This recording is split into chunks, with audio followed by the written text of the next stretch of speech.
In the fall of 1978, 19-year-old Theresa Allore was studying at Champlain College in Lennoxville, Quebec, a small town in Canada. Originally from the Montreal suburb of Pointe-Claire, Theresa had a bright and warm personality. She had moved to the Eastern Townships for a bilingual college experience and was living in a dormitory at the school's Kings Hall campus in nearby Compton. On November 3, 1978, Theresa vanished. She was last seen walking alone near the campus.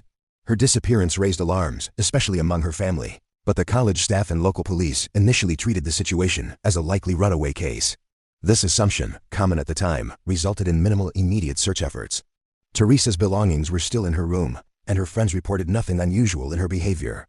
5 months later, on April 13, 1979, a local man found her partially clothed body in a stream behind an abandoned summer cottage about a kilometer from the dorm. The remote area had not been thoroughly searched. Her body was badly decomposed. There were no signs of blunt force trauma, but she was missing clothing, and there was suspicion of a sexual assault. Authorities at the time ruled the death as probably drug-related. They speculated she might have died from exposure or overdose, and then drifted downstream, though they provided no evidence of drug use. This explanation left the Allore family confused and unsatisfied. Her brother, John Allore, was particularly disturbed by the lack of investigation. For years, he requested access to police files and records, which were limited due to Canadian privacy laws. In the early 2000s, John began his own investigation, eventually producing a podcast called Who Killed Theresa? That gained attention for highlighting possible errors and misconduct in the original investigation.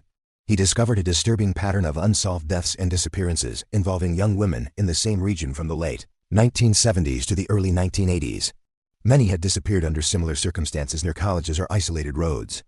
John's research brought to light potential links between his sister's death and a suspected serial predator who may have been active in the region during that time. One suspect that emerged years later was a man named Luc Gregoire.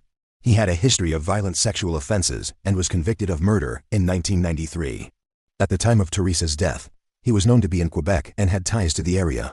John presented this and other circumstantial evidence to both local and provincial police, but no charges were ever brought against Gregoire in connection to Theresa's case.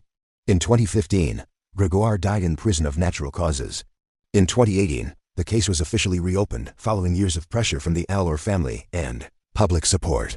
In 2021, after decades of advocacy, Canadian authorities finally announced that they were reclassifying Theresa Allore's death as a likely homicide. As of now, no one has been charged with Theresa Allore's murder. The case remains unsolved, but public pressure led to a formal review of dozens of similar cold cases in Quebec. Luc Gregoire, the most likely suspect in her death, died in custody while serving a life sentence for another murder. He was never charged with killing Theresa Allore.